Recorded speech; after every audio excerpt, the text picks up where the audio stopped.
بسم الله الرحمن الرحيم. ألم نشرح لك صدرك ووضعنا عنك وزرك الذي أنقض ظهرك ورفعنا لك ذكرك فإن مع العسر يسرا إن مع العسر يسرا فإذا فرغت فانصب وإلى ربك. الحمد لله نحمده ونستعينه ونستغفره ونؤمن به ونتوكل عليه ونعوذ بالله من شرور أنفسنا ومن سيئات أعمالنا. من يهده الله فلا مضل له ومن يضلل فلا هادي له وأشهد أن لا إله إلا الله وأشهد أن محمدا عبده ورسوله. أما بعد فقد قال الله تبارك وتعالى في محكمه تنزيل عظيم. أعوذ بالله من الشيطان الرجيم. بسم الله الرحمن الرحيم. يا أيها الذين آمنوا اتقوا الله حق تقاته ولا تموتن إلا وأنتم مسلمون. وقال أيضا يا أيها الذين آمنوا اتقوا الله وقولوا قولا سديدا يصلح لكم أعمالكم ويغفر لكم ذنوبكم ومن يطع الله ورسوله فقد فاز فوزا عظيما. கண்ணியத்திற்கும் பெரும் மதிப்பிற்கும் உரிய எல்லாம் அல்ல அல்லாஹ்வின் நல்லடியார்களே, சகோதர சகோதரிகளே, தாய்மார்களே,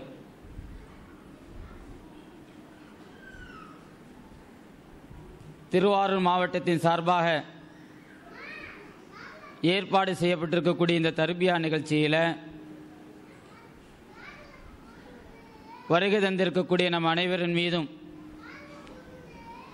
ஏக இறைவனின் சாந்தியும் சமாதானமும் என்றென்றும் நிலவட்டுமாக.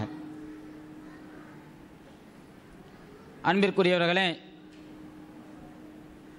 அல்லாஹ்வின் பேரருளால் இன்று காலை 10 மணி முதல்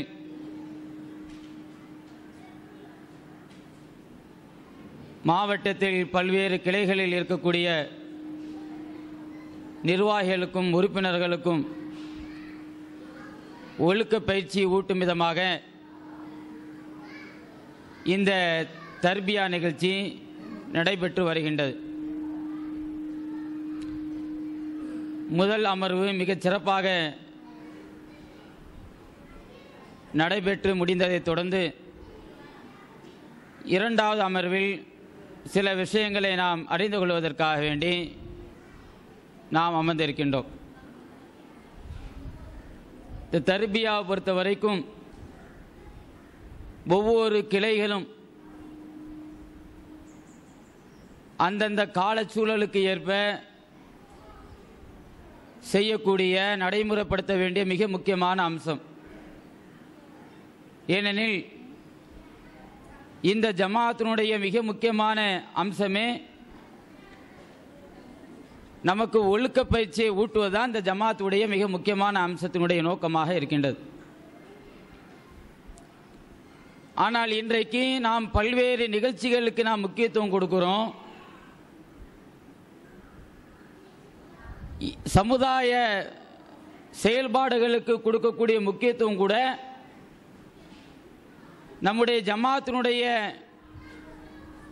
அடிப்படை அம்சமாக இருக்கக்கூடிய கொள்கை கோட்பாடுகளுக்கு முக்கியத்துவம் கொடுக்கக்கூடிய விஷயத்தில் அலட்சியம் காட்டி வருகின்றோம். அதனால்தான் பல்வேறு கிளைகளில் கூட இந்த ஒழுக்க பயிற்சி முகாமா அப்படின்னா என்ன என்று கேட்கக்கூடிய அளவுக்கு இன்றைக்கு இந்த விஷயத்தில் நாம் மிகவும் பின்தங்கி இருக்கின்றோம். இதில் நாம் எந்த அளவுக்கு பின்தங்கி இருக்கின்றோம் என்பதற்கு இந்த முகாம் கூட ஒரு மிகச்சிறந்த உதாரணமாக திகழ்கின்றது. மாநிலத்தில் பல்வேறு கிளைகள் இருக்கக்கூடிய அந்த உறுப்பினர்கள் நிர்வாகிகள் தங்களுடைய கிளைகளில் தான் இந்த தர்பியாவை நடத்த முடியவில்லை, நடத்துவதற்கு முன்வர மறுக்கின்றார்கள்.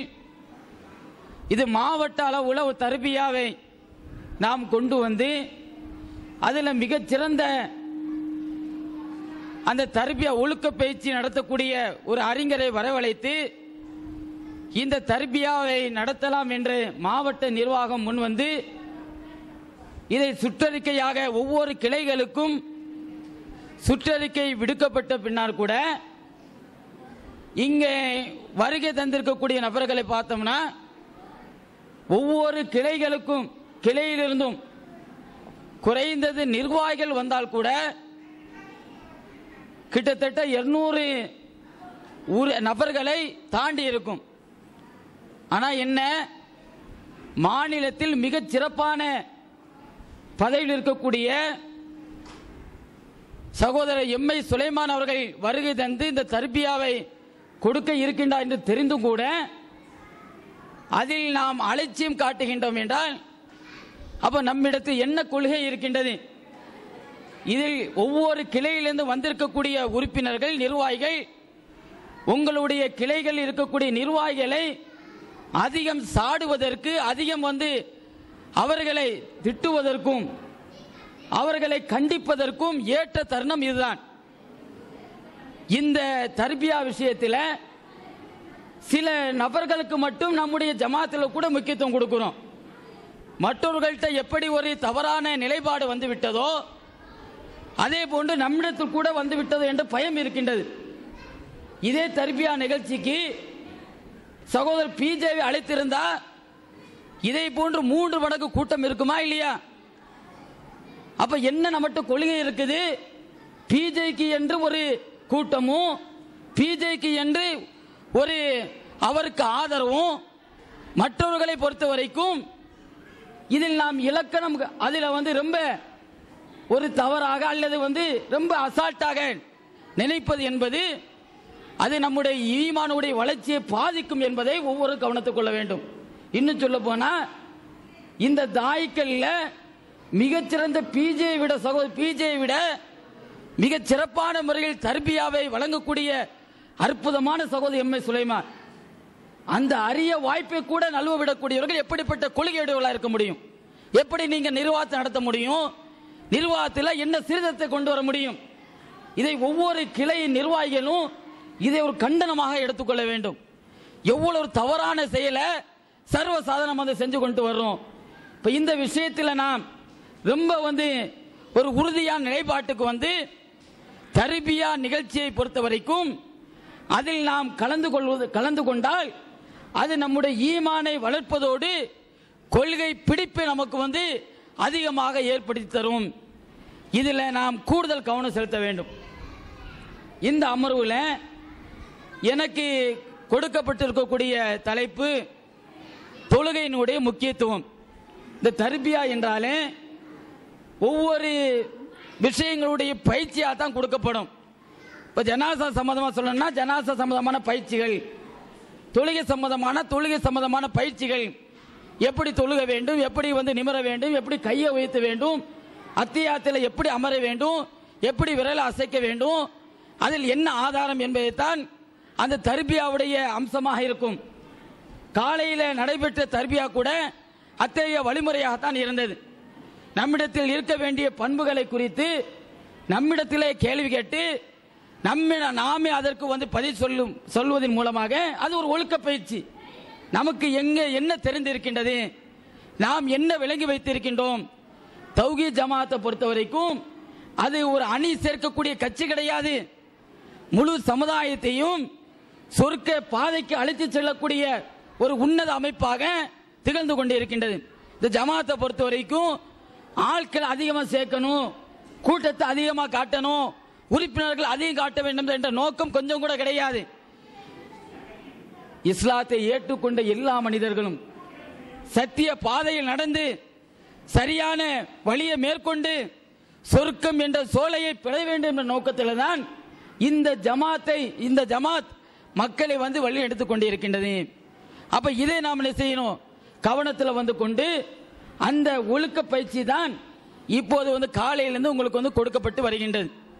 இதில் தொழுகையினுடைய முக்கியத்துவத்தை பொறுத்த வரைக்கும் தொழுகை எப்படி தொழ வேண்டும் என்பதை கூட பலர்கள் விளங்கி இருக்கின்றோம். சிலர்களுக்கு விளங்காமல் கூட இருக்கின்றது. இன்னும் சொல்ல போனா இந்த ஜமாத்தில் ஐக்கியமாக இருக்கக்கூடிய நபர்களை 3 விதமாக நம்ம வந்து பிரிக்கலாம். இந்த ஜமாத்துக்கு வந்தவங்களை 3 பிரிவாக வந்து பிரிக்கலாம். எப்படி? முதல் பிரிவு எப்படிப்பட்டவங்கன்னா, இது ஒரு தொப்பி போடாத ஒரு ஜமாத்து, ஒரு பேஷனாக போகக்கூடிய ஜமாத்து, அதே போல வந்து வரதட்சணை வாங்காத ஒரு ஜமாத்து, அதே போல நலவான பணிகளை எவ்வித எதிர்பார்ப்பும் இல்லாமல் செய்யக்கூடிய ஒரு ஜமாத்து. இப்படி சில வெளிப்படையான விஷயங்களை அதை அறிந்து கொண்டு இந்த ஜமாத்துடைய கொள்கைகள், இந்த ஜமாத்துடைய மசாலாக்கள் என்னை கட்டுப்படுத்தாவிட்டால் கூட இதை சொல்லக்கூடிய சில வழிகாட்டுதல் எனக்கு பிடித்திருக்கின்றது என்பதற்காக வேண்டி சிலர்கள் இந்த ஜமாத்தில் வந்திருப்பார்கள். இன்னும் சிலர்கள் இந்த ஜமாத்துடைய சட்ட திட்டங்களை அறிந்து கொண்டிருப்பதோடு இந்த ஜமாத்து போதிப்பதை யோகத்துவத்தை தானே, அந்த யோகத்துவத்தை ஓரளவு விளங்கி இருக்கக்கூடியவங்களும் இருக்கிறாங்க. தர்காவுக்கு போகக்கூடாது, அதே போல இணை வைப்பு எந்த ரூபத்தில் வந்தால் கூட அதை நாம் வந்து கடைபிடிக்க கூடாது, விதத்தில் நாம் அதிகமாக தவிர்த்திருக்க வேண்டும், கொள்கையில சரியான பாதையில் நாம் வந்து நடத்திக் கொள்ள வேண்டும் என்பதை ஓரளவு வெளிப்படையாக தெரிந்திருக்கக்கூடிய நபர்களும் இருக்கின்றார்கள், ஓரளவு விளங்கி இருக்கக்கூடியவங்க. இன்னும் சிலர்கள் இருக்கிறாங்க, அவர்களை பொறுத்த வரைக்கும் அடிப்படையான விஷயங்களை ஆழமாக விளங்கி இருக்கக்கூடியவங்க. இந்த ஜமாத்துடைய அடிப்படையாக இருக்கக்கூடிய விஷயங்களை ஆழமாக தெளிவாக விளங்கி கொண்டு இருக்கக்கூடிய நபர்கள் இருக்கின்றார்கள். இந்த 3 நபர்களும் 3 சாராரும் பல விஷயங்களில் தவறான செயல்களை, தவறான வழிகளை கடைபிடிக்கக்கூடியவர்களை கூட பார்க்கிறோம். விளங்காத நபர்களும் தவறு செய்கின்றார்கள், ஓரளவு விளங்கி இருக்கக்கூடிய நபர்களும் தவறு செய்கின்றார்கள், எனக்கு எல்லாமே தெரியும் என்று பீத்திக் கொள்ளக்கூடியவங்க கூட தவறு செய்கின்றார்கள். இந்த தொழுகை எடுத்துக்கிறோமே, இந்த ஒழுக்க பயிற்சி சொல்லும் போது இன்னைக்கு ஏன் இந்த கூட்டம் வரல தெரியுமா? என்ன சொல்ல போறாங்க, எப்படி தொழுவணும், எப்படி வந்து விஷயம் வந்து அமல் செய்யணும், எப்படி நடக்கும் சொல்ல போறாங்க. எனக்கு தெரியாத விஷயமா? சில பேர் வந்து வராம இருக்கிறாங்களே, சில காரணங்கள் கூட இருக்கலாம். சிலர்களுக்கு ஏற்பட்ட காரணம் என்ன? போன பிஜே மாதிரி வந்து பையனை கேட்கணும்ப்பா, பிஜே வந்தார்னா எந்த வேலை இருந்தாலும் ஒதுக்கி வைத்து வந்துடலாம். இவர் தானே, எம்ஐ தானே, அதே போல இவங்க தானே, எப்போதும் பார்க்கக்கூடிய நபர்கள் தானே, எப்போதும் கேட்கக்கூடிய பேச்சுக்கள் தானே, இது நம்முடைய இது மெத்த பதித்த மேதாவிகள், எல்லாம் தெரிந்திருக்குது, எங்களுக்கு எல்லாமே அத்துப்படி. தொழுகை பத்தி சொல்ல போறியா? தொழுகை ஏன் தொழுவணும், எப்படி தொழுவணும், தொழாம இருந்தா என்ன தண்டனை, எல்லாமே தெரியும். எல்லாமே தெரிந்தும் தெரிந்திருக்கிறோம் சொல்லக்கூடிய நபர்கள்ட்ட தான் கூடுதல் அந்த தவறுகள் நடக்கின்றது. என்ன தவறு? இப்ப தொழாமல் இருந்தா என்ன தண்டனை தெரியும், அதற்குண்டான பரிகாரத்தையும் நாங்க அறிந்திருக்கிறோம் அப்படி சொல்லுவாங்க. பாவம் மன்னிப்பு தேடிட்டு எல்லாம் சரியா போயிடும். தொழாமல் இருந்தா தண்டனை தான், தொழுகை சரியாக பேணாமல் இருந்தால் தண்டனை தான். அதே போல அமல்களில் நாம் அதிகம் அலட்சியம் காட்டினால் தண்டனை தான். அல்லாஹ் தான் மன்னிப்பானே, அல்லாஹ் தான் பாவங்களை பொறுத்துக் கொள்வானே, மண்டாடி கேட்டா என்ன செய்வான், அல்லாஹ் வந்து என்ன செய்வான், நம்மை புரிந்து கொள்வானே என்று அந்த மமதை பலர்களிடத்தில் காணப்படுகின்றது. எனக்கு எல்லாம் என்னை தவிர வேறு யாருக்கும் தெரியாது. ஒரு நிகழ்ச்சி எடுத்துக்கொண்டால் அந்த நிகழ்ச்சி இப்படித்தான் இருக்கும் என்பதை முன்னமே நாம் திட்டமிட்டு அதற்கு போனாலும் சரிதான், போகாவிட்டாலும் சரிதான், போகாம இருந்தால் நல்லதானு சொல்லி அலட்சியம் காட்டுகின்றோம். இதுதான் ரொம்ப டேஞ்சரான விஷயம், நம்முடைய ஈமானை ஆட்டி படிக்கக்கூடிய விஷயம், நம்மை நரகத்தினுடைய படுகொலிக்கு இழுத்து செல்லக்கூடிய விஷயம். சரி, இப்படி எல்லாம் தெரிந்திருக்கின்றதே, தெரிந்திருக்கக்கூடிய நாம் அதில் நாம் உறுதியாக இருக்கின்றோமா? உறுதியான ஒரு நிலைப்பாட்டை நாம் எடுத்திருக்கின்றோமா? தெரிந்தும் தப்பு வந்து ஒரு விஷயம் தவறு என்று தெரியாமல் அதை வந்து செய்வதை கூட ஒரு மன்னித்து விடலாம். தவறு என்று தெரிந்து கூட அந்த தவறை நியாயப்படுத்துகின்றானே, அந்த தவறை செய்கின்றானே, சமூகம் கூட மன்னிக்காது. சமூகம் மன்னிக்கவில்லை என்றால், இந்த தவறை, இப்படிப்பட்ட தவறை சமுதாயமே மன்னிக்கவில்லை என்றால் அல்லாஹ் எப்படி மன்னிப்பான்? அல்லாஹ் எப்படி இந்த தவறை வந்து ஏற்றுக்கொள்வான்? அல்லாஹ் கேட்க மாட்டானா?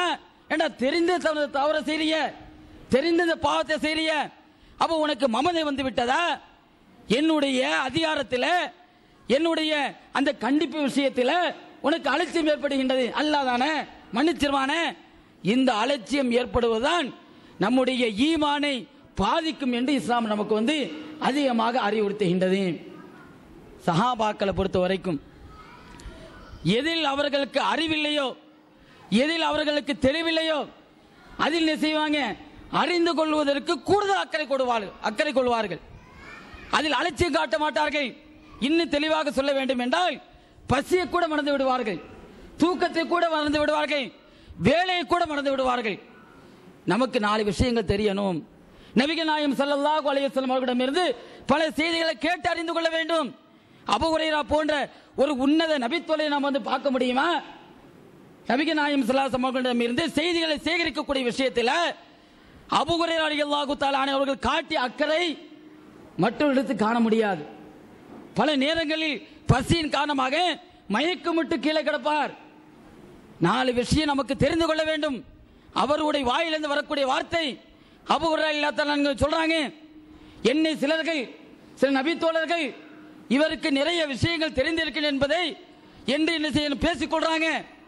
ஆனால் நபிகள் நாயகம் ஸல்லல்லாஹு அலைஹி வஸல்லம் இருந்து செய்திகளை சேகரிப்பதற்காக வேண்டி, தெரிந்து கொள்வதற்காக வேண்டி பல நாள் நான் பசி கூட, அந்த பசி அகோர பசியாக மாறி என்னை மயக்க நிலைக்கு தள்ளிவிடும்.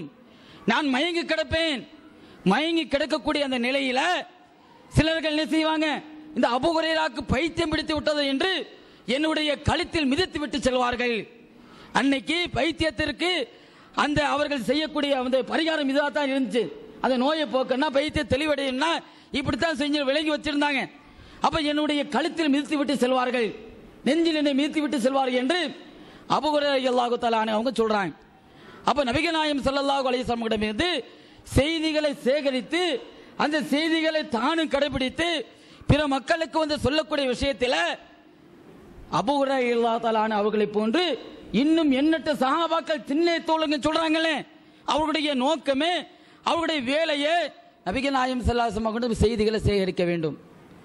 அப்படி சேகரித்த விளைவாகத்தான் இன்னைக்கு பல செய்திகள் நபிகள் நாயகம் ஸல்லல்லாஹு அலைஹி வஸல்லம் மேனிகள் என்னென்னலாம் இருக்கின்றது, தலையில் முடித்து தலையில் வெளிப்படையாக வெள்ளையாக தெரியக்கூடிய முடிகள் எத்தனை, நரைமுடிகள் என்று எத்தனை என்று அதை தெரிந்து கொள்ளக்கூடிய அளவுக்கு நபி தோழர்களுடைய நபிகள் நாயகம் ஸல்லல்லாஹு அலைஹி வஸல்லம் மீது கண்காணிப்பு இருந்தது என்றால் எந்த அளவுக்கு செய்திகளை சேகரிக்க வேண்டும், செய்திகளை அறிந்து கொள்ள வேண்டிய என்ற விஷயத்தில் அதை தாங்கள் கடைபிடித்து பிற மக்களுக்கும் போதிக்க வேண்டிய என்ற விஷயத்தில் ஆர்வம் காட்டினார்கள். இன்னைக்கு நமக்கு அந்த ஆர்வம் இல்லை. குர்ஆன் ஹதீஸ் தான் நமக்கு பேசிக்கிட்டு சொல்லிக் கொள்றோம், மக்கள்கிட்ட சொல்லிக் கொள்றோம்.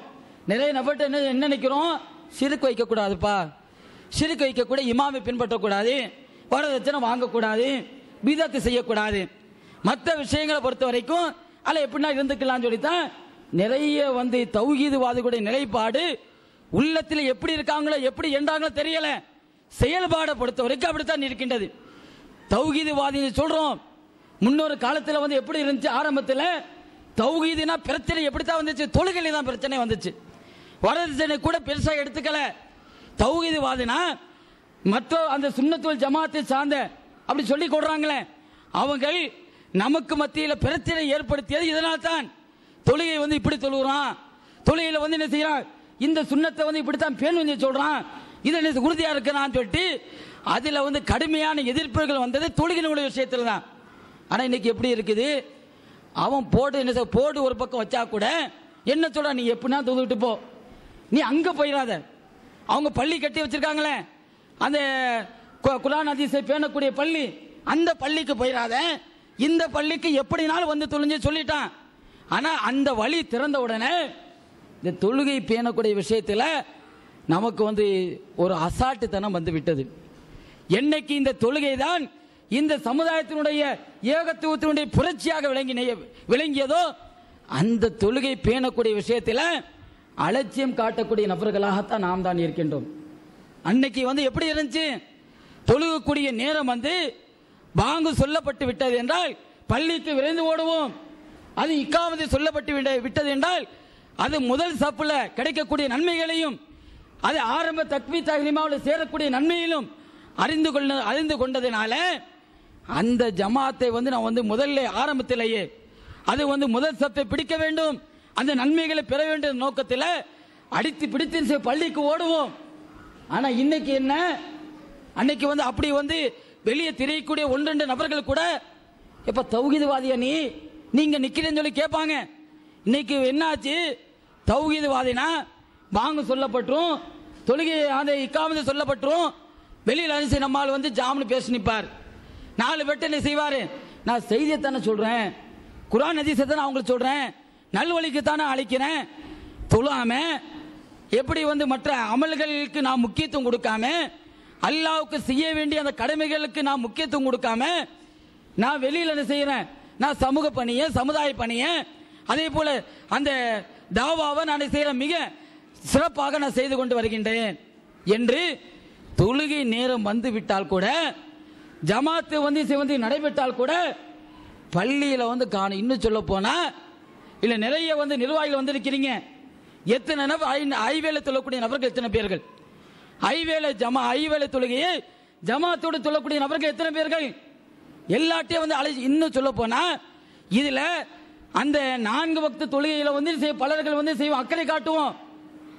ஃபஜ்ருடைய தொழுகை பொறுத்த வரைக்கும் நிர்வாகி எங்கப்பா, தலைவர் எங்க, வீட்டில் தூங்கிட்டு இருப்பார். அதே போல மற்ற தொழுகையில பொறுத்த வரைக்கும் தலைவர் அவருக்கு கடை இருக்குப்பா, அவர் கடையில் போய் பாரு. செயலாளருங்க அவருக்கு வந்து ஆட்டோ ஓட்டுறாரு, அங்க போய் பாரு. பொருளாளருங்கப்பா அவர் வந்து பெரிய பிசினஸ் இருக்கு, அங்க போய் பாரு. அப்போ அன்றைக்கு வந்து ஒரு காலம் இருந்தது, தலைவர் எல்லா உறுப்பினர்களும் எல்லா நிர்வாகிகளும் சேரக்கூடிய இடமாக ஜமாத் இருந்தது. ஒவ்வொரு தொழுகையிலும் ஒவ்வொரு வக்தில் என்ன செய்யலாம், அந்த அந்த நிர்வாகத்தில் இருக்கக்கூடியவங்க ஜமாத்தில் இருக்கக்கூடிய எத்தனை பேர் கண்டுபிடிச்சலாம். இன்னைக்கு என்ன ஆகுது, பெருசா பள்ளிவாசல் கட்டிடுவோம், பள்ளிவாசல செய்வோம், ஊருக்கு ஊர் வசூலித்து பள்ளிவாசல வந்து என்ன செய்வோம், கட்டி போட்டுருவோம். ஆனா என்ன ஆகுது, தொழுவதற்கு வந்து 5 பேர் 6 பேர் கூட கிடையாது. ஒவ்வொரு வக்தையும் வந்து சில ஊர்களில் போய் பார்த்தோம்னா ஃபஜ்ருடைய தொழுகைக்கு வந்து இமாம் மட்டும்தான் தொட்டு போகணும். இன்னும் சில ஊர்களில் பூட்டி கூட கிடக்கும். ஃபஜ்ருடைய தொழுகை வந்து இமாம் கூட தூங்கிடுவாரு, அந்த தொழுகை வந்து நடக்காம பூட்டி கிடக்கும். இன்னும் சில ஊர்களில் மிகுதியான நபர்கள் வந்து ஃபஜருக்கும் அசருக்கு என்ன செய்வாங்க, அலட்சியம் காட்டுவாங்க. மதியம் சாப்பாடு சாப்பிட்டு ஒரு தூக்கம், அதே போல நைட்ல ஒரு சாப்பாடு சாப்பிட்டு பெருந்தூக்கம். ஃபஜ்ருடைய தொழுகையிலையும் அந்த அசருடைய தொழுகையிலையும் அதிகமான அலட்சியம். மற்ற தொழுகையில் கூட ஓரளவு வந்தா கூட இந்த 2 தொழுகையிலும் வந்து அலட்சியம் வந்து காட்டுகின்றோம். அப்ப நிர்வாகிகிட்ட வந்து இத்தகைய நிலை இருந்துச்சுன்னா நம்மை பின்பற்றக்கூடியவங்ககிட்ட எப்படி இருப்பாங்க? அவன் இன்னைக்கு சொல்லக்கூடிய காரணம் இதானே. நிர்வாகி வந்து உறுப்பினர் கேட்டவனா, என்ன தொலை வராம இருக்கிறிய, இது நம்ம ஜமாத்துடைய இதுக்கு வந்து ஜமாத்தில் இருப்பதுக்கு வந்து அழகானது கிடையாதுன்னு சொல்லி சொன்னோம்னா, தலைவர் அங்க நிக்கிறாரு, செயலாளர் அங்க நிக்கிறாரு, அவரே தொலை வரலைன்னு சொல்லி செய்யறான். தலைவர் செயலாளர் வந்து இது காரணம் காட்டும் சரியான செயல் கிடையாது. இருந்தா கூட இது நிர்வாகிக்கு வந்து அழகா, அந்த ஜமாத்தில் வந்து நிர்வாகிகள் இருப்பதற்கு தகுதியை இழந்து விடுகின்றாரா இல்லையா? அல்லாஹ் சொல்றான், அந்த காரணங்களை பின்னாடி சொல்றோம். அப்ப இன்னைக்கு என்ன ஆச்சுன்னா, தொழுகை என்பது 2வது பிரச்சனை ஆயிடுச்சு. எந்த அளவுக்குனா, சமுதாய பணிக்கு கூடுதல் முக்கியத்துவம் கொடுக்கணும். கொடி கட்டணுமா, நம்மால் வரைஞ்சு கட்டு நிற்பான். அதே போல வந்து பேனர் அடிக்கணுமா, அதுக்கு வந்து 10 பேர்ட்ட காசு வசூல் பண்ணி அதுக்கு வந்து வரைந்து கட்டு நிற்காது. கூட்டத்துக்கு ஆளை சேர்க்கணுமா, அதுக்கு என்ன செய்வான், 4 பேர்ட்ட வசூல் பண்ணி செய்வது, அது வந்து வரைஞ்சு கட்டு நிற்கிறது. ஒரு வெள்ளை அடிக்கிறது, பேனாத வந்து ஒரு எழுத்து எழுவதற்கு இல்லைன்னா செய்வது, அதாவது சமுதாய பணிக்கு செய்ய வேண்டிய பணிதான். ஆனா இன்னைக்கு வந்து அதுக்கு கொடுக்கக்கூடிய முக்கியத்துவம் இந்த மார்க்க விஷயத்தில் நாம் ரொம்ப பின்தங்கியலாக இருக்கின்றோம். அப்ப இந்த விஷயத்தில் நாம் வந்து கருத்தில் கொண்டு நம்முடைய ஈமானை பலப்படுத்தக்குண்டான ஒரு அம்சமாகத்தான் இந்த ஒழுக்க பயிற்சி முகாம் இருக்கின்றது. இதில் நாம் செய்யணும் கூடுதல் கவனத்தை வந்து செலுத்த வேண்டும். இல்ல தொழுகையினுடைய முக்கியத்துவத்தை பொறுத்த வரைக்கும் விளங்கி இருந்தால் கூட, ஓரளவு அறிந்திருந்தால் கூட, அல்லது விளங்காமல் இருந்தால் கூட, இந்த தொழுகை தான் இந்த ஜமாத்துடைய பேசிக் மட்டுமல்ல, நாளை மறுமையில் சொர்க்கம் போகணுமா தொழுகை இருந்தாகணும். தொழுகை இருந்தால் மட்டும் போதாது, தொழுகை முறையாக நாம் பேணியாகணும். தொழுகை முறையாக பேணினால் மட்டும் போதாது, அந்த தொழுகையை எப்படி பேண வேண்டும் என்று நபிகள் நாயகம் கட்டளையிட்டு இருக்கின்றார்களோ அப்படி பேணினால்தான் நாளை மறுமையில் நாம் விரும்பக்கூடிய சொர்க்கம் என்ற அந்த சோலை இறைவன் தான் நமக்கு வந்து என்ன செய்வான், கொடுப்பான். ஒரு கட்டிடம் இருக்கின்றது, அந்த கட்டிடம் அது வந்து வலுவுள்ளதாகும். அதே போல அதில் வந்து சிதிலம் அடையாமல் இருப்பதற்கு மூலமாக எது இருக்க வேண்டும், பேஸ் மட்டும் சரியா இருக்க வேண்டும். அப்ப இந்த ஜமாத்துடைய நாம் நாளை மறுமையில சோனம் என்ற அந்த கட்டிடத்தை நாம் வந்து அடைய வேண்டும் விரும்பினோம்னா தொழுகை என்ற அந்த பேஸ் மட்டும் நம்ம இடத்தில் இருந்தாக வேண்டும். தொழுகை இல்லை என்றால் சொர்க்கம் இல்லைன்னு சொல்லி நம்ம எல்லாம் விளங்கி வைத்திருக்கிறோமா இல்லையா? நாளை மறுமையில அல்லாஹ்விடத்தில் முதல் முறையாக எதை பற்றி கேள்வி கேட்கப்படும், யாருக்கு தெரியாம இருக்கு அதுக்குரிய பதில் எல்லாருக்குமே தெரியும். தெரியுமா இல்லையா? எதை பற்றி அல்லாஹ் கேட்பான்? நாளை மறுமையில் எதை பற்றி எல்லாம் கேட்பான்? தொழுகை பற்றி அல்லாஹ் வந்து கேட்பான். நபிகநாதன் சொல்றாங்களா இல்லையா? நாளை மறுமையில் அல்லாஹ்விடத்தில் மனிதனுக்கு கேட்கக்கூடிய முதல் கேள்வி தொழுகை குறித்து தான். யார் தொழுகை சரியாக பேணி இருக்கின்றானோ அவன் வெற்றி பெற்று என்ன செய்வான், சொர்க்கத்தில் நுழைந்து விடுவான். யார் சரியான முறை தொழுகை கடைபிடிக்கவில்லையோ அவன் தோல்வி அடைந்து விடுவான் சொல்லி நபிகள் நாயகம் சொல்றாங்களே. அவன் ஒரு மனிதனை சொர்க்கத்தில் நுழைவிக்கக்கூடிய ஒரு மூல செயலை அதில் நாம் அது அலட்சியம் காட்டினால் எப்படி நாம் சொர்க்கத்துக்கு போக முடியும்? எத்தனை அமர்வு போடப்பட்டும் எத்தனை நிகழ்ச்சியில தொழுகை குறித்து நமக்கு அச்சமூட்டி எச்சரித்தால் கூட நம்மகிட்ட ஆர்வம் இல்லையே. ஆர்வம் இல்லாததுக்கு என்ன காரணம்? சத்திய சஹாபாக்கள் நபிகள் நாயகம் சாசமாவுடைய வழிகாட்டுதலை ஏற்று நடக்கின்றோம் என்று சொல்லக்கூடிய நான் வாயளவுல தான் பேச்சு இருக்குது, உள்ளத்தில் நம்மகிட்ட வந்து சரியா வந்து ஊடுருவவில்லை. சஹாபாக்களை பொறுத்த வரைக்கும் உள்ளத்தில் எது வந்து ஊடுருவியதோ, உள்ளத்தில் வந்து எது உறுதியாக படிந்ததோ அதைத்தான் செயலளவில் கொண்டு வந்தார்கள், வாயளவில் சொன்னார்கள். இன்னைக்கு நாம் வாயளவில் பேசுறோம், ஆனா உள்ளத்தில் இல்லாதனால நம்முடைய செயல்பாடு காலியாக இருக்கின்றது. அப்போ நாம் வந்து இந்த செயலை ஒவ்வொரு அமல்களுடைய அந்த முக்கியத்துவத்தை குறித்து நாம் வந்து கேட்கும் போதெல்லாம் அல்லாஹ்வுடைய அச்சம் வர வேண்டும், அல்லாஹ்வுடைய பயம் வர வேண்டும். அல்லாஹ்வுடைய பயம் வந்துவிட்டால் நம்முடைய எல்லா செயல்பாடுகளும் சரியாக அமைந்துவிடும். இறைவன் ஜல்ல ஷானஹு தஆலா இந்த விஷயத்தை குறித்து வந்து அல்லாஹ் சொல்லி காட்டுகின்றான். ஒருவன் இந்த பூமியில ஒரு மூமினாக வாழ்வதற்கு, அதே போல முஸ்லிமாக வாழ்வதற்கு, அவன் முஸ்லிம் என்ற அந்த பிரகடனத்தை வெளிப்படையாக சொல்வதற்கு தகுதி பெற்றவன் யார் என்று அல்லாஹ் சொல்லும் போது அவனுக்கு இந்த பூமியில வந்து தங்கக்கூடிய வாய்ப்பு கொடுக்கப்பட்டால் இந்த உண்மையான மூமின் எப்படி இருப்பான் அல்லாஹ் சொல்லும்போது சொல்றான், அல்லதீன மக்கன்னாக ஃபில்லால் அகாமு ஸலாத்த வஆத்தவு ஸகாத்த. இந்த நல்லவர்கள் இவர்கள் எப்படிப்பட்டவங்க தெரியுமா? இவர்களுக்கு இந்த பூமியில தங்குவதற்கு வாய்ப்பு அளிக்கப்பட்டால், தங்குவதற்குண்டான வாய்ப்பு அளிக்கப்பட்டால் அகாமு ஸலாத்த தொழுகை அவர்கள் வந்து கடைபிடிப்பார்கள். வஆத்தவு ஸகாத்த வஅமரு பில் மஅரூஃப் வ நஹா அனில் முன்கர். ஜக்காத்தை கொடுப்பார்கள், நன்மை ஏவுவார்கள், தீமையை தடுப்பார்கள். எல்லா செயலையும் அல்லாஹ் சொல்லி சுட்டி காட்டும் போதெல்லாம் தொழுகை தான் அல்லாஹ் முற்படுத்துதான். தொழுகை என்ன செய்வான்? பூமியில தங்கக்கூடிய அவர்களுக்கு தங்க வைக்கக்கூடிய வாய்ப்பை நாம் கொடுத்தோம் என்றால் இந்த பூமியில் அவர்கள் செய்யக்கூடிய செயல்களில் எது உன்னத செயலா இருக்கும், தொழுகை அவர்கள் கடைபிடிப்பார்கள் என்று இறைவன் ஜல்ல சொல்லி காட்டுகின்றான். அப்ப முஸ்லிமுடைய அடையாளமாக அல்லாஹ் சொல்வது என்ன?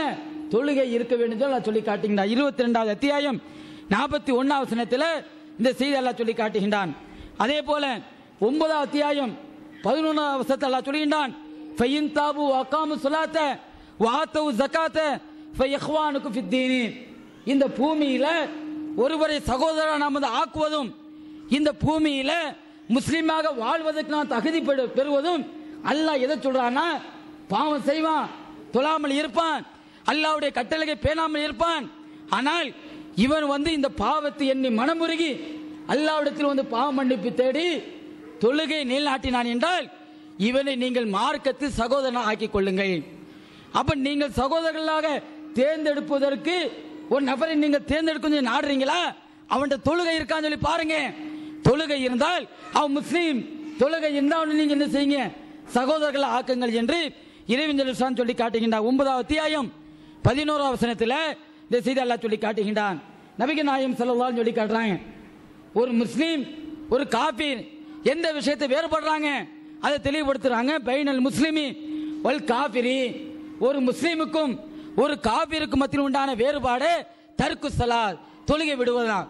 தொழுகை விடுகின்றான் என்றால் அவன் வந்து இறை நிராகரிப்பினுடைய நிலைக்கு வந்து போகின்றான் என்று நபிகள் நாயகம் ஸல்லல்லாஹு சொல்லி காட்டுறாங்க.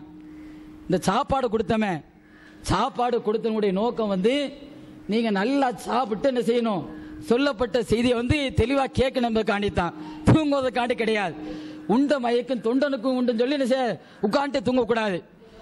நம்முடைய ஈமானை வலுப்படுத்துவதற்காக வேண்டி இந்த பயிற்சி அளிக்கப்படுகிறது என்றால் இதில் நம்ம செய்யக்கூடாது, தூங்குவதற்காக வேண்டி இந்த இடத்தை நாம் பயன்படுத்தக்கூடாது. எல்லாத்துக்கும் தியாகம் பண்றோமா இல்லையா? எல்லா விஷயத்துக்கும் அடைவதற்காண்டி தியாகம் பண்றோம். ஆனா நலவான விஷயத்தை சொர்க்கத்தை அடைவதற்காண்டி தூக்கத்தை கூட தியாகம் பண்ண முடியல. நம்ம என்ன கொள்கைவாதி? அப்ப இதை சரியான முறையில் நம்முடைய உள்ளத்துல செவியில ஓங்கி அறைந்தது போல இந்த செய்தியை கேட்டு உள்ளத்தில் ஆழமா பதிவு வைங்க. மறுமையினுடைய வெற்றிக்கு உங்களுக்கு வழியை காண்பிக்கப்படுகின்றது. அந்த வழியை பிடித்து விட்டால், அதன்படி நடந்து விட்டால் சொர்க்க என்ற அந்த பாதை உங்களுக்கு இலகுவாகிவிடும்.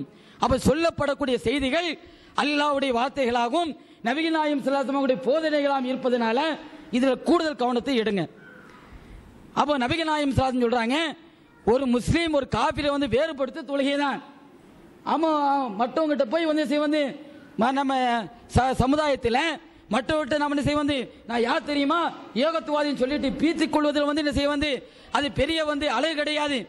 தொழுகை இருக்குதா, நம்ம என்ன செய்யலாம், செய்தி சரியான சொல்லலாம். தொழுகை இல்லையா, அவன் நாக்கப்படுங்க அவன்கிட்ட கேட்கான், நம்மகிட்ட கேட்பானா இல்லையா? நீ முதல்ல என்ன செய்ய தொழு, ஓன்ட்ட இருக்கக்கூடிய அந்த அசுத்தத்தை நீ நீக்கு, பின்பு ஏன்ட்ட சொல்லுவானே நம்மகிட்ட அவன்கிட்ட கூட என்ன செய்ய அவ தொழுகை எப்படி தொழ வேண்டும் சொல்லி தெரியாத நிலையில் கூட அல்லது தெரிந்து கூட அதை கடைபிடிக்கப்பட்ட கூட தொழுகை சரியா ஜமாத்தோடு போயிடுறாங்க. எல்லாம் தெரிந்த மேதாவி இருக்கக்கூடிய நாம்கிட்ட நம்மிடத்தில் இந்த செய்யல தொழுகையில முக்கியத்துவம் கொடுப்பது கிடையாது. அப்ப இதுல நம்ம கூடுதல் கவனம் எடுக்க வேண்டும். அல்லாஹ் என்ன செய்யறான், ஒரு முஸ்லிமா இருக்கிறியா உனக்கு அடையாளமே தொழுகை தான். இல்லைன்னா நீ என்னத்தை செஞ்சாலும் சரி அது அல்லாஹ் இடத்தில் எடுபடான்னு சொல்லி செய்யறான். அல்லாஹ் நமக்கு தன்னுடைய வேதத்தின் மூலமாகவும் தன்னுடைய தூதரின் வாயிலாகவும் தெளிவுபடுத்துகின்றான். அதே போல இங்க வந்திருக்கக்கூடிய நிர்வாகிகள் பல பேர் என்ன செய்யறோம், அந்த வந்திருக்கக்கூடிய நபர்கள் பல பேர் கிளையினுடைய பொறுப்புதாரிகள் மாவட்டத்தினுடைய பொறுப்புதாரிகள் இருக்கிறோம். நமக்கு பல்வேறு பொறுப்புகள் பல்வேறு பிரச்சனை நாம் எதிர்கொண்டு வருகின்றோம்.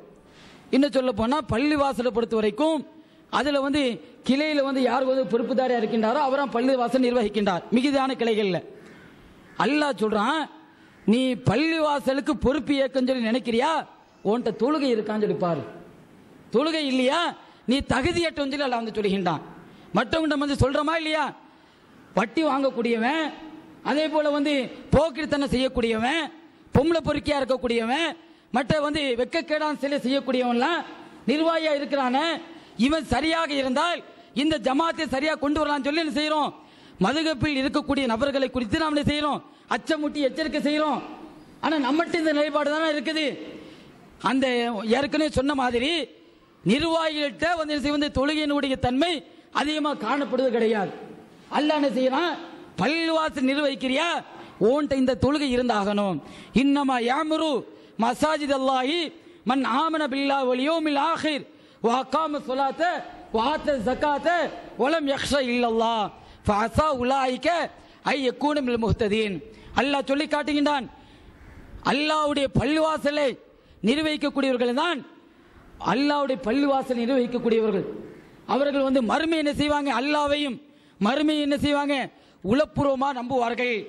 அதே போன்று தொழுகையை கடைபிடிப்பார்கள்.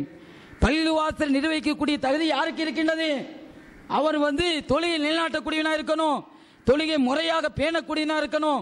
இப்படிப்பட்டவர்கள் தான் பள்ளிவாசல்களை நிர்வகிக்க வேண்டும் சொல்லி அல்லாஹ் சொல்லி காட்டுகின்றான். 9வது அத்தியாயம் 18வது வசனத்தில் இந்த செய்தி அல்லாஹ் சொல்லி காட்டுகின்றான். ஆனா இன்னைக்கு நிறைய நபர்கள்ட்ட காலையில் சகோதரர் எம்ஐ சுலைமான் சொன்ன மாதிரி நிறைய நபர்கிட்ட என்ன இருக்குன்னா, நான் யார் தெரியுமா, சிலர்கிட்ட போன்ல பேசும்போது நான் கிளை பொருளாளர் பேசுறேன், நான் கிளை தலைவர் பேசுறேன். அப்ப என்ன பதவி எப்படி பயன்படுத்துறோம்னா, நான் இந்த பொறுப்புல இருக்கேன் அப்படின்னு சொல்லி தன்னுடைய பேரை கூட பழக சொல்ல மாட்டாங்க.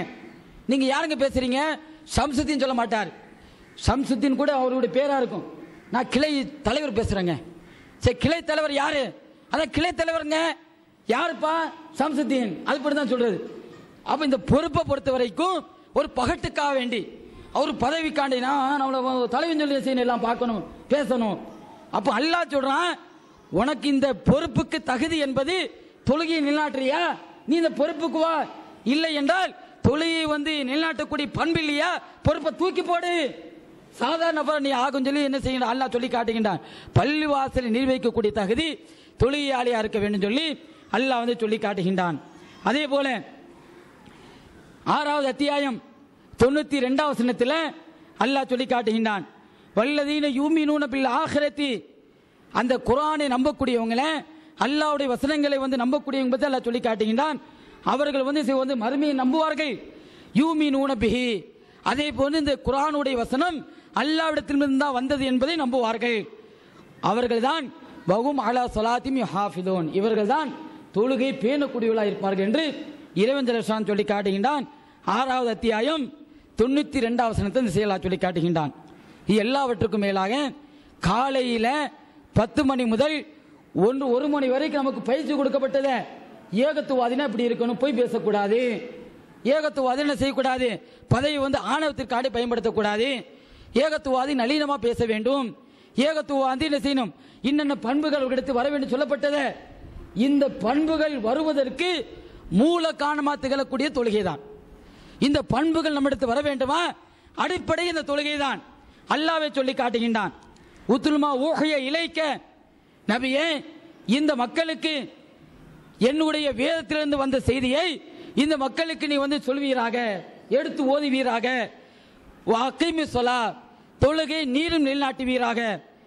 இன்ன சொலாத்த தனுகானில் பஹ்ஷாய் வல் முன்கர், நிச்சயமாக தொழுகையாகிறது மானக்கேடான அருவருக்கத்தக்க வெறுக்கத்தக்க காரியங்களை விட்டு தடுக்கின்றது. தீமையான செயல்களை விட்டும் மனிதனை தடுப்பது எதான், தொழுகைதான் என்று இறைவன் ஜல்லஷான் சொல்லி காட்டுகின்றான்.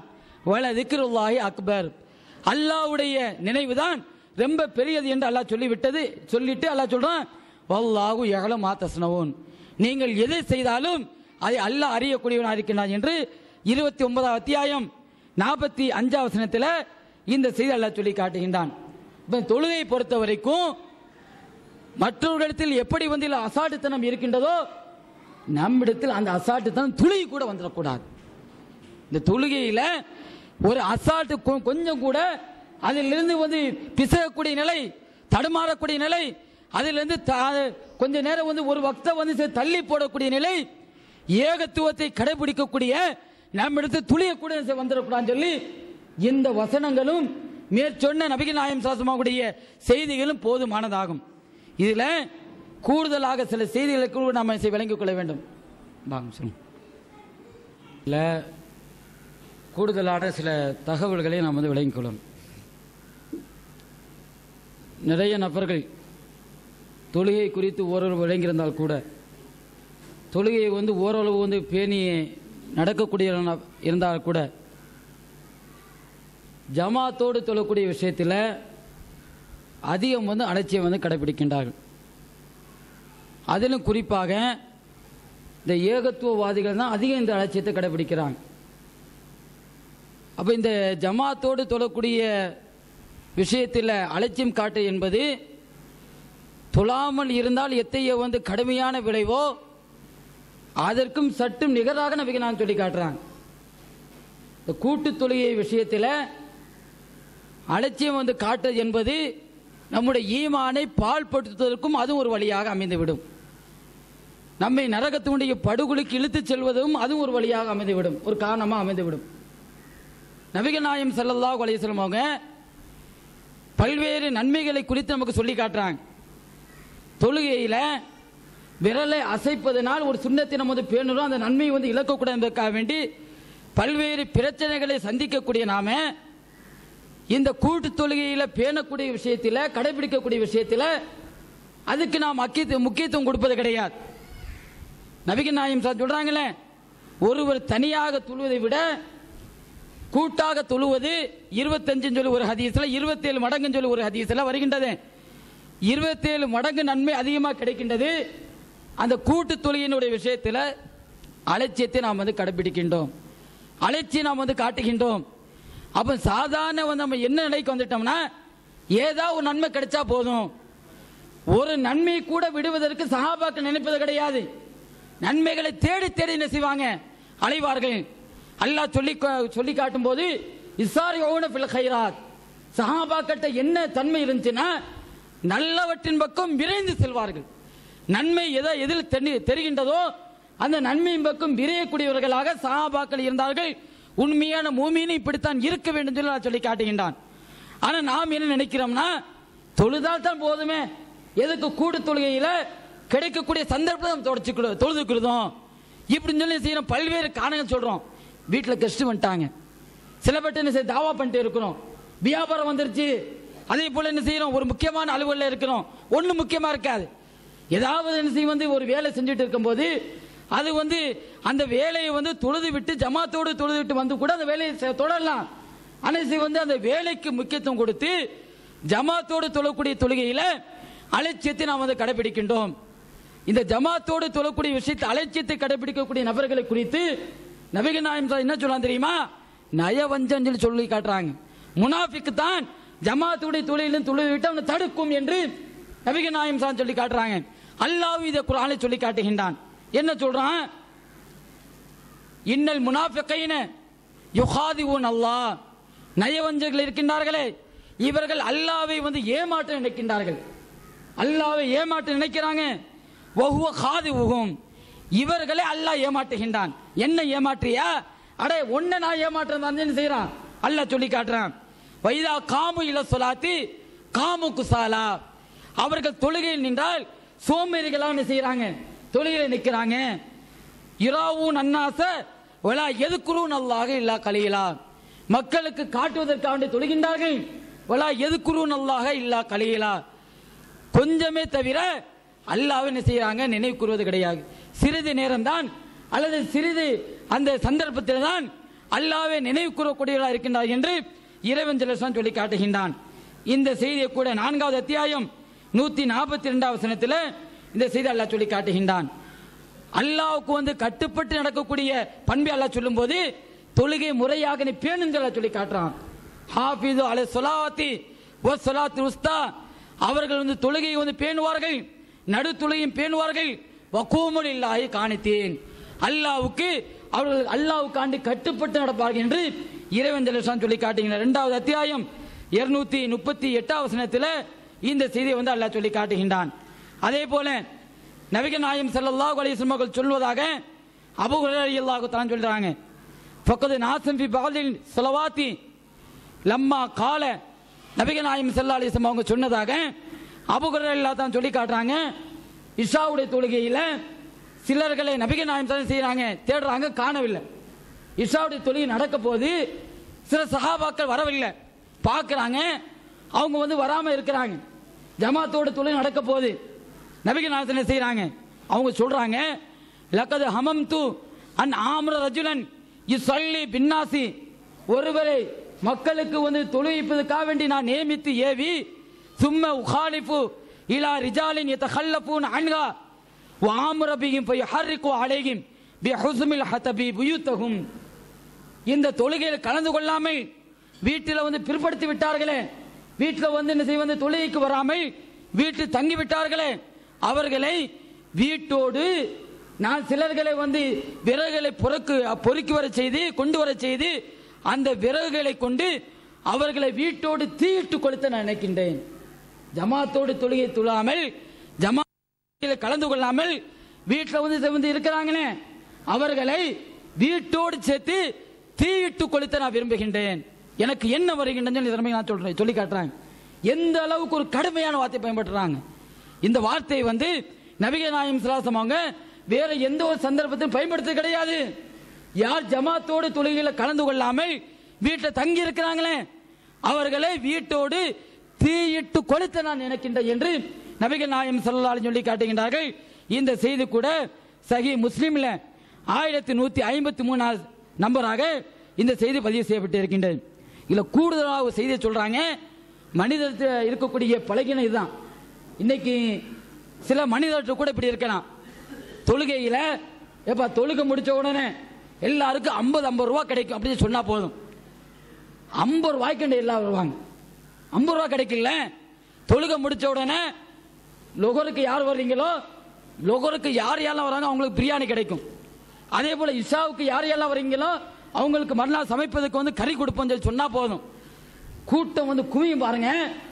அதை நபிக்கு நான் சொல்லி காட்டுறாங்க. இப்படிப்பட்டவங்க உலவு அலிம அஹதுகும் அன்னகு எஜிது ஆதுமன் சமீனன் ல ஷஹீதகா யுஸல்லி ஸலாத்துல் இஷாயி யானி ஸலாத்துல் இஷாயி. நபிக்கு நான் சொல்லி காட்டுறாங்க. இந்த தொழுகையில ஒரு கொளுத்த அந்த எலும்பை, அதாவது நல்லா வந்து கறியில கொளுத்து போய் இருக்குமா, கறி வந்து அதிகமா படிந்திருக்கக்கூடிய எலும்பு உங்களுக்கு கொடுக்கப்படும் சொன்னவனா தவழ்ந்தாவது இஷாவுடைய தொழுகைக்கு வந்துருவாங்க. நபி ஸல்லல்லாஹு அலைஹி சொல்றாங்க, ஒரு வந்து நல்லா வந்து எலும்புல மஜ்ஜியான எலும்பு கறி நல்லா பிடிச்சிருக்குது, அத்தையை வந்து ஒரு எலும்பை கொடுப்பதாக இருந்தால் தொழுது முடிச்சோன்னு கிடைக்கும் சொன்னா போதும், தவழ்ந்தாவது பள்ளிவாசலுக்கு வந்துருவாங்க. இன்னும் அதிசய சொல்லி காட்டுறாங்க, அவர்கள் வந்து நடக்க முடியாவிட்டால் கூட தவழ்ந்தாவது என்ன செய்வது, 4 பேரை வந்து பிடிச்சா வந்துருவான், இல்லாட்ட என்ன செய்வான், தவழ்ந்தாவது பள்ளி வாசலுக்கு வந்துருவான் அப்படின்னு என்ன செய்யறாங்க. நபிகள் நான் சொல்லி காட்டுறாங்கன்னா, இப்ப மனிதர்கள்ட்ட வந்து இருக்கக்கூடிய பலவீனம் தானே, அது நம்மகிட்ட வரலாமா? நபிகள் நான் என்ன செய்யறாங்க, கடுமையா சாடுறாங்களே, ஏன்டா இதுக்காண்டி வரையாடா, அல்லாஹ்க்காண்டி வரமாட்டியான்னு சொல்லி கேட்கிறாங்களா இல்லையா?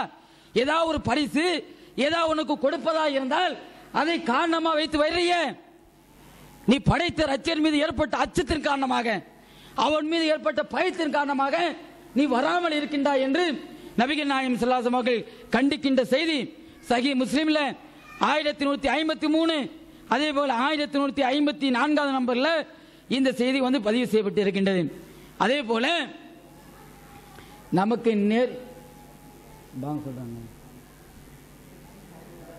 நமக்கு நேர்வழி கிடைக்கணுமா, சீரான வழி வந்து கிடைத்து சரியான பாதையில் வந்து நாம் நடக்க வேண்டும் விரும்புகிறோமா?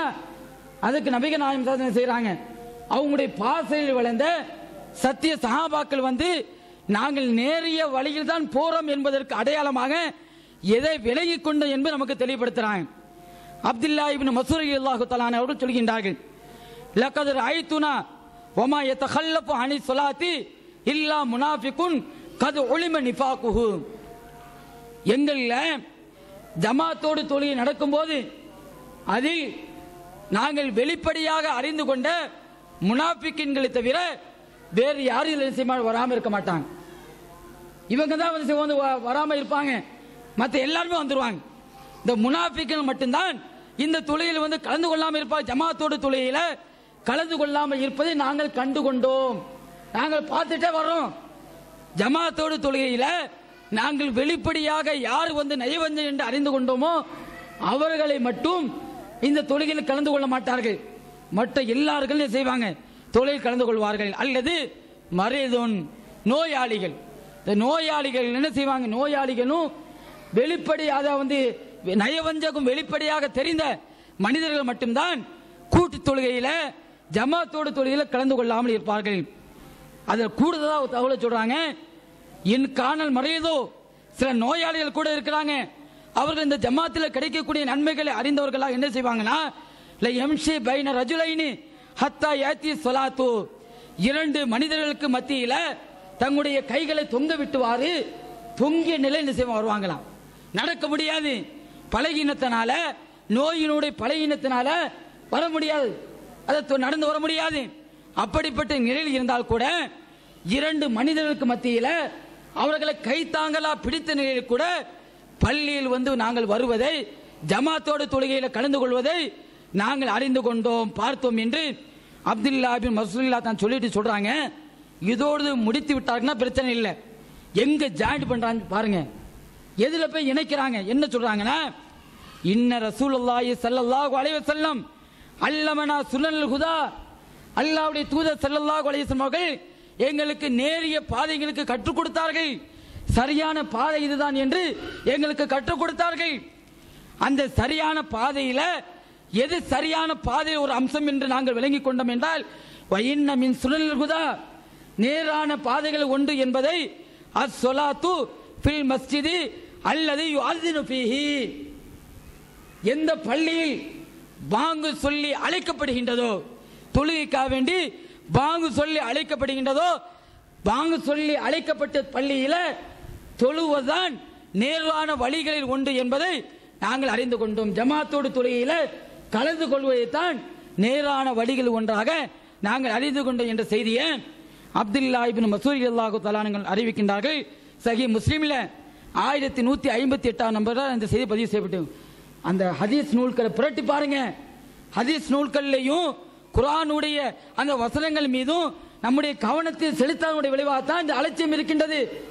ஒவ்வொரு பள்ளியிலையும் ஒவ்வொரு மர்க்கத்திலையும் இன்னைக்கு காலையில கேட்டதை போல எல்லா மர்க்கத்திலையும் வந்து கிதாப் இருக்குதுன்னு சொல்றோமே, யார் படிக்கிறோம்? படித்தோம்னா நமக்கு இந்த அச்சம் வருமே, பயம் வருமே. பயம் வரவில்லை என்றால் அந்த படிப்பதை என்ன செய்யறோம்?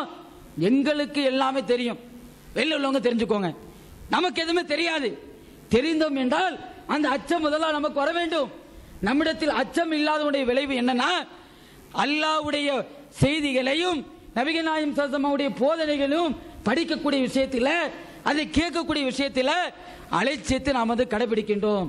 அதன் காரணமாகத்தான் நமக்கு ஈமானை வலுப்படுத்தக்கூடிய அம்சங்கள் எதெல்லாம் இருக்கின்றதோ அதில் கூடுதலாக நாம் கவனம் செலுத்தவில்லை. நபிகள் நாயகம் ஸல்லல்லாஹு அலைஹி வஸல்லம் சொல்வது போல எதில் பரிசுகள், எது நமக்கு வந்து பிரயோஜனம், உலகத்தினுடைய ஆதாயம் கிடைக்கின்றதோ அந்த விஷயத்தில் நாம் வந்து கூடுதல் கவனம் செலுத்துகின்றோம். அப்ப இந்த ஒரு நிலைப்பாடு, இந்த கெட்ட செய்கை ஏகத்துவத்தை கடைபிடிக்கக்கூடிய நமக்கு கொஞ்சம் கூட வரக்கூடாது. இதுல குறிப்பாக இன்னொரு விஷயத்தை விளங்கிக் கொள்ள வேண்டும். கடைசியாக ஜமாத்தோடு வந்து தொழுகையில கலந்து கொள்ளாமல் இருப்பதற்கு சிலர் வீட்டில் போய் தொழுகிறாங்க.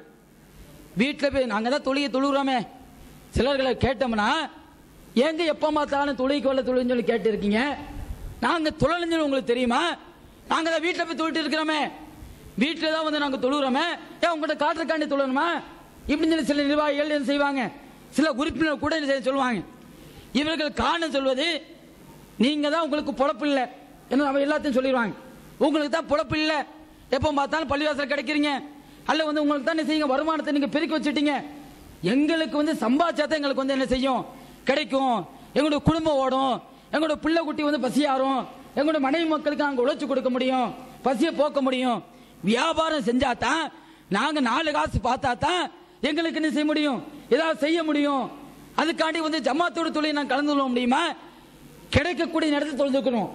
வியாபாரம் செய்யக்கூடிய நேரத்தில் கடையில் ஆள் இல்லை, கடையில் வந்து செய்யறான், ஒரு ஆள் 2 ஆள் இருக்கிறான், அவனை கல்லால் வைக்கிறது கூட பயமா இருக்குது, அல்லாமே பயம் இல்லை. அவனை கல்லால் வச்சா ஏதாவது திடீர்னு எடுத்துருவான்னு சொல்லி பயமா இருக்குது, அவனை நம்பி வச்சு வர முடியல. அதனால நான் செய்யற வந்து அவனை நம்பாம இருப்பதன் காரணத்தினாலையும் கடையில் ஆள் இல்லாதவனுடைய காரணத்தினாலையும் நான் செய்யறேன், தொழுகை வந்து கிடைக்கும் போது, கடையை அடைக்கும் போது, அந்த கடையை அடைக்கக்கூடிய நேரத்தில் ஏதாவது ஒரு வக்து கிடைக்கும் போது தொழுது சொல்லுவாங்க. அல்லாஹ் என்ன சொல்றான் தெரியுமா? நீ வியாபாரத்தை செய்றியா, கொடுக்கல் வாங்கல் பண்றியா, அந்த வியாபாரமும் கொடுக்கல் வாங்கலும் எப்படி இருக்க வேண்டும் அதை கற்றுக் கொடுக்கிறார். ரிஜாலுல்லா துல்ஹீஹிம் திஜாரத்துன் வலா பைகுன் அன் திக்ரில்லாஹி வ இகாமி ஸலாத்த வ ஈதாஇ ஸகாத்த யகாஃபூன யௌமன் ததகல்லபு ஃபீஹில் குலூபுல் அப்சார்.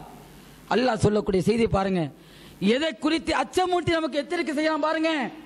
ரிஜாலுல்லா துல்ஹீஹிம் ரிஜாலுன், சில மனிதர்கள், அவர்களுக்கு லா துல்ஹீஹிம் திஜாரத்துன் வலா பைகுன் அன் திக்ரில்லாஹ், அவர்களுக்கு வியாபாரமும் கொடுக்கல் வாங்கலும் அல்லாஹ்வுடைய நினைவிலிருந்தும் ஒருபோதும் தடுக்காது. வியாபாரத்தை காரணம் காட்ட மாட்டாங்க, கொடுக்கல் வாங்கல காரணம் காட்ட மாட்டாங்க. அல்லாஹ்வுடைய நினைப்பதை விட்டும் அவர்களை கொடுக்கல் வாங்கல் தடுக்காது, வியாபாரம் தடுக்காது. வைகாமி ஸலாத், சிலவ சொல்லுவாங்க அல்லாஹ்வுடைய நினைவு விட்டு தான் தடுக்கான்னு சொல்லி அல்லாஹ் சொல்றான். எங்கிட்ட தான் எப்போ பார்த்தா அல்லாஹ்வுடைய சிந்தனை இருக்குது, அல்லாஹ்வுடைய நினைவு இருக்குது அப்படின்னு சொல்லுவாங்க. அல்லாஹ் என்ன செய்யறான், அந்த அசட்டு பேர்வெளிகளுக்கு கூடுதலாக நச்சுன்னு உரைக்கிறான். அல்லாஹ்வுடைய நினைவு மட்டுமல்ல, வைகாமி ஸலாத், தொழுகை நிலைநாட்டுவதை விட்டும் அவர்களை தடுக்காது. வியாபாரம் அவர்களை தொழுகை நிலைநாட்டுவதை விட்டும், அதே போல கொடுக்கல் வாங்கல் தொழுகை நிலைநாட்டுவதை விட்டும் தடுக்காது. ஜக்காத் கொடுப்பதை விட்டும் அவர்கள் தடுக்காது என்று அல்லாஹ் சொல்லிட்டு, ஏன் இந்த தடை அவர்களுக்கு ஏற்படவில்லை? ஏன் இந்த வியாபாரம் அவர்களை தடுக்கவில்லை? ஏன் இந்த வியாபாரத்தை காரணம் காட்டி, கொடுக்கல் வாங்கலை காரணம் காட்டி தொழுகையிலிருந்து, ஜமாத்தோட தொழுகையிலிருந்து அவர்கள் தப்பிக்கவில்லை? ஏன் தெரியுமா? யகாஃபூன யௌமன் ததகல்லபு ஃபீஹில் குலூபுல் அப்சார். உள்ளங்களும் பார்வைகளும் நிலைகுத்தி இருக்குமே அந்த நாள், மறுமை நாள்.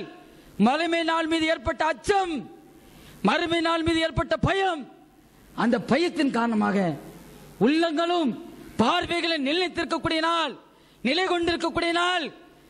அந்த நாள் மீது ஏற்பட்ட அச்சம், அந்த நாள் மீது ஏற்பட்ட பயம் காரணமாக அவர்கள் இந்த வியாபாரம், அவருடைய கொடுக்கல் வாங்கல், அல்லாஹ்வை நினைவு கூறுதல், தொழுகை நிலைநாட்டுதல், ஜக்காத்தை கொடுப்பதை விட்டும் ஒருபோதும் தடுக்காது என்று இறைவன் சொல்லி காட்டுகின்றான். இது 24வது அத்தியாயம் 37வது வசனத்தில் இந்த செய்தியை அல்லாஹ் சொல்லி காட்டுகின்றான். அன்பிற்குரிய எல்லாமல் அல்லாஹ்வின் நல்லடியார்களே, ஏகத்துவத்தினுடைய அடிச்சுவத்தில் வாழக்கூடிய நான், ஏகத்துவத்தின் அடிச்சுவட்டில் வாழ்ந்து கொண்டிருக்கும் போது நம்முடைய உள்ளத்தில் ஓடக்கூடிய ஒரே எண்ணம் என்னது?